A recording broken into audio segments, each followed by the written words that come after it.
पिछले एक दशक से जहां पर बेतहाशा दौलत का लुफ्त उठाया है सऊदी अरेबिया ने, लेकिन अब कहना ये गलत नहीं होगा कि वो खजाना जो है वो धीरे धीरे कम होता जा रहा है और अब नौबत ऐसी है कि सरकार के खुद ही बंदों से पैसे मांगने की अब जरूरत आ गई है। जी हाँ, सऊदी अरेबिया से अब रिपोर्ट आ रही है कि सऊदी अरब की सरकार एक एक करके अपने तमाम प्रोजेक्ट कैंसिल कर रही है। अब से कुछ समय पहले जो इन्होंने अरबों डॉलर के प्रोजेक्ट अनाउंस करे थे कि कहीं पर दुनिया की सबसे बड़ी बिल्डिंग बना देंगे, तो कहीं पर ऐतिहासिक नियम सिटी बना देंगे, या अगर आप देखोगे तो ऐसी सिटी है जहां पर ना तो सड़कें होंगी, ना गलियां, ना चौराहे, एक सीधी लाइन में पूरा वर्टिकल सिटी बना देंगे। लेकिन अब यहाँ पर चीज़ें कुछ ऐसी हो रही हैं कि ये सारे प्रोजेक्ट एक एक कर बंद होते हुए नजर आ रहे हैं। स्थिति इतनी बुरी है कि आप एक अंदाजा लगाइए कि पैसों के लिए, कैश इकट्ठा करने के लिए सऊदी अरब की सरकार अपने देश में मौजूद अमीर घरानों से अब कांटेक्ट कर रही है ताकि उनसे कुछ कैश जो है वो इकट्ठा किया जा सके। और सबसे मजे की बात, अंतर्राष्ट्रीय एक्सपर्ट ये बता रहे हैं कि अगर रूस यूक्रेन युद्ध ना होता और ईरान का संकट ना चल रहा होता ना, तो अब तक सऊदी अरेबिया बैंकरप्ट हो चुका होता, क्योंकि इन रीजंस की वजह से जो कच्चे तेल की कीमत है वो बहुत ज़्यादा हायर साइड पे है और इसी वजह से अभी भी कैसे भी ना कैसे करके एक अच्छी खासी कमाई जो है वो सऊदी अरेबिया की चल रही है। अगर ये सारी चीज़ें नहीं हो रही होती तो रूस भी मार्केट में अच्छा खासा कच्चा तेल बेचता और ईरान भी, जिसकी वजह से सऊदी अरेबिया को सबसे बड़ा नुकसान जो है वो होता। लेकिन अभी थोड़ी सी बचाव देखने को मिल रहा है। लेकिन देखा जाए तो सऊदी सरकार इतना बेतहाशा खर्च कर रही है कि अब महंगे दामों पर कच्चा तेल बेचकर भी गुजारा नहीं हो पा रहा। इसलिए अपने जो अमीर घराने हैं ना, उनसे कैश इकट्ठा करने की कोशिश जो है वो करी जा रही है ताकि अपने देश के लोगों पर सब्सिडी की भूख को मिटाया जा सके।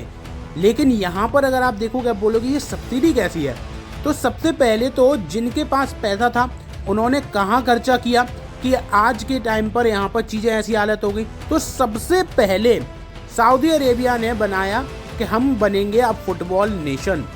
अरबों डॉलर खर्च कर दिए खिलाड़ियों पर अपने देश में लाकर और बेसिकली जो ओवरऑल पब्लिसिटी करने के चक्कर में अरबों डॉलर फूंक दिए। देश के अंदर F1 टीमों पर खर्चा कर दिया। देश के अंदर 2-2 ट्रिलियन डॉलर का जो नियम प्रोजेक्ट है वो शुरू कर दिया।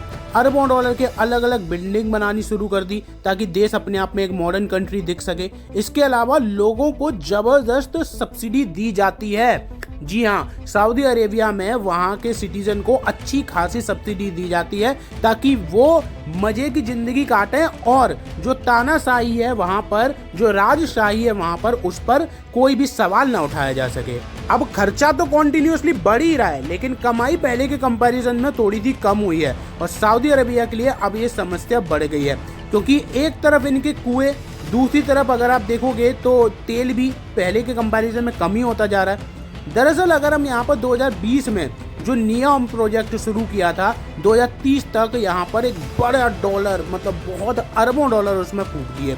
कई जगहों दुनिया के सबसे बड़ी बिल्डिंग तैयार कर देंगे रियाद के अंदर, ऐसे वादे करे गए और वो प्रोजेक्ट भी आधे अधूरे ही छूट गए, यानी कि स्टार्ट तो हुए लेकिन कंप्लीट ही नहीं हो पाए। और अगर इन प्रोजेक्ट्स को कैसे भी ना कैसे करके कंप्लीट कर दिया गया ना, तो जो देश है ना वो बैंकरप्टी की कगार पर आ जाएगा। इसलिए अगर यह पूरा करते हैं तो ओवरऑल चीज़ें खराब होने के चांसेस बहुत ज़्यादा हैं। इससे बेटर है कि आधा अधूरा ही छोड़ दो। लेकिन जो सब्सिडी की बात मैंने कही थी स्टार्टिंग में, वो दूसरी सबसे बड़ी इनकी मुसीबत है, क्योंकि अगर आप यहाँ पर देखोगे तो आप आम लोगों को खाना बहुत सस्ते में देते हो, उन्हें फ्री में पेंशन भी दी जाती है। कहीं कहीं तो अगर आप यहाँ पर देखोगे तो चीज़ें बहुत ज़्यादा फैसिलिटी ओवर, मतलब बिल्कुल फ्री में ही प्रोवाइड करवा जाती है। लेकिन अगर ये अचानक से आपने बंद कर दिए तो आपका जो राजशाही चल रहा है, जो राजघराना चल रहा है, उस पर क्वेश्चंस उठने लग सकते हैं। इसलिए सऊदी अरेबिया अब एक लूप में फंस चुका है और मोहम्मद बिन सलमान इसके जो सबसे बड़े जिम्मेदार अभी तक तो नजर आ रहे हैं। एक तरफ इनका पड़ोसी देश है UAE। अब वो क्या कर रहा है कि उनको पता था कि जो तेल का सिनेरियो है ना वो ज़्यादा दिन तक नहीं चलेगा, इसलिए उन्होंने अपनी कंट्री को टूरिज्म की तरफ क्रिएट करना चालू करा। वहाँ पर ग्लोबल हब्स बनाए, फाइनेंशियल हब्स बनाए, जिसकी वजह से आज उनकी जो इकोनॉमी ना वो पूरी तरीके से तेल से शिफ्ट होकर इसी चीज़ों पर चली गई है। और सब्सिडी वगैरह तो वो भी देते हैं, लेकिन उनको अच्छी खासी कमाई इन सारी चीज़ों से भी हो जा रही है। तो वहाँ पर अभी फ़िलहाल में तो कोई दिक्कत नहीं आ रही है। लेकिन जहाँ कुआं, जो तेल के कुएं हैं, इतना भंडार है, गैस भी है इनके पास, सऊदी अरेबिया के पास, फिर भी अगर आप यहाँ पर देख पा रहे होगे तो दिक्कतें जो है वो दिन ब दिन बढ़ती ही जा रही हैं।